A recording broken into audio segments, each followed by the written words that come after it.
Eh bien bonjour Gérard, eh bien tu succèdes à Christophe là pour débriefer sur l'étape du Tour. Je te remercie de venir pour en faire part aux gars du Braquet.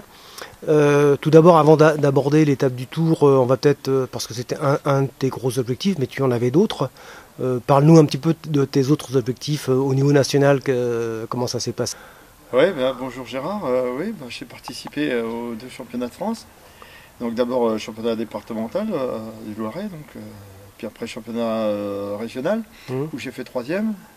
Et puis ça m'a permis de me préparer pour l'étape du Tour, surtout celui de Saint-Étienne là-bas, parce qu'il y avait un petit col à escalader 4 fois. Et puis là-haut, j'étais pas dans le premier wagon, j'ai pété un peu. Et puis par contre, au championnat de France du Follet, j'ai terminé 9e. C'était circuit plus facile déjà, et puis bon, ça finit un peu. Et puis apparemment, il s'en est failli de peu que tu fasses bien mieux. Ah oui, parce qu'on est revenu sur l'échappée à 500 mètres de la ligne. Hein. Puis, ils ont relancé leur sprint et c'était trop tard pour moi. Ok, venons-en à l'étape du Tour. Alors, parle-nous un petit peu de ton ressenti, comment tu l'as vécu, comment ça s'est passé, est-ce que tu as atteint tes objectifs, parle-nous de tout ça. Ouais, moi, mon objectif, c'était de faire entre 6 et 7 heures, et puis j'ai un peu raté mon objectif. Je suis un peu déçu parce que je l'avais pas mal préparé.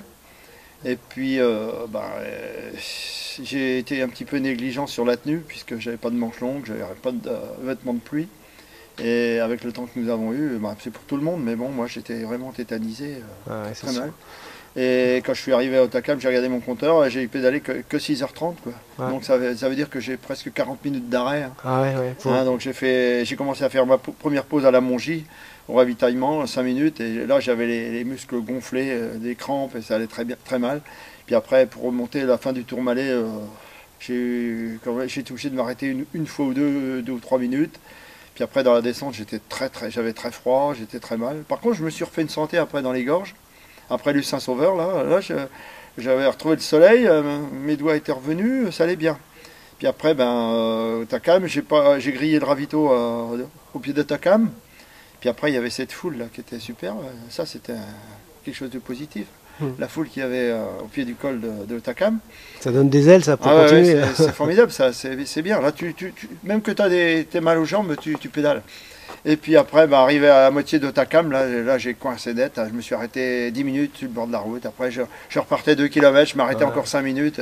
Finalement, c'était dans la partie la plus dure en fait. Quand tu arrives à Saint-André. Les 2 derniers kilomètres, Hautacam, c'est que je sentais la faim. Peut-être j'ai retrouvé un peu de jambes. Sûrement c'est ça en fait. Les derniers kilomètres, c'est le mental qui reprend le dessus et puis hop, ça passe. Je suis arrivé avec 32 moyennes environ à Sainte-Marie-de-Campan, au pied du Tourmalet. Et là, c'était mon objectif, c'était d'arriver pas trop vite là-bas. J'avais bien dosé, c'était bien. Et j'ai attaqué le Tourmalet vraiment dans de bonnes conditions, parce que même qu'il pleuvait, mais je roulais à 14-15 à l'heure, et je trouvais que c'était bien pour moi. Je redoublais des coureurs. Puis c'est arrivé à la Mongie que j'ai coincé. C'est sûr que je crois que c'est le froid. Le froid, c'est ça. Le froid, la pluie, c'est sûr que ça use. Ça use. Avec bien sûr la pente qui s'accentue de plus en plus en fait. Et puis ça s'arrête pas jusqu'en haut, quoi. Donc c'est dur, c'est dur. Et la descente, effectivement, debout sur les freins, parce que sinon. J'ai freiné, je roulais à 35-40 à l'heure, alors que c'était la 3e fois que je la descendais. J'ai descendu 2 fois auparavant. Je me souviens, descendre à 70-80 à l'heure, ça descend très bien. Parce que, à part les premiers lacets, il faut faire très attention, mais après, il y a des grandes lignes droites sur route sèche, on se serait régalé. C'est là, on n'a pas pu... un peu frustrant, c'est vrai. Là, c'était vraiment. Puis jusqu'à Lucin-Sauveur, j'ai pas pu, parce que je voyais des gars par terre, donc là, je pouvais pas permettre. Il fallait mieux être prudent, c'est sûr.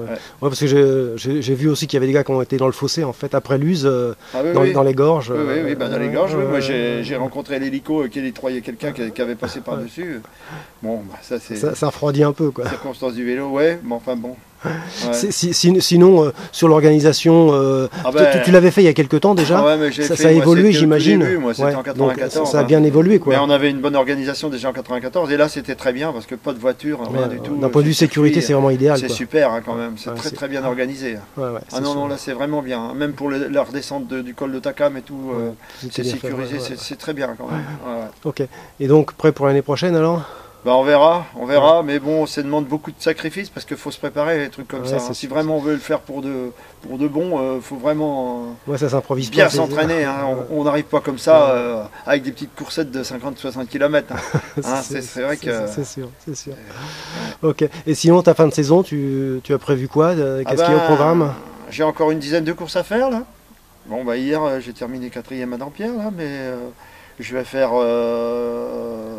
je vais aller dans le Loir-et-Cher et puis dans Lyon au week-end du 15 août. Puis je fais Artenel 16 août.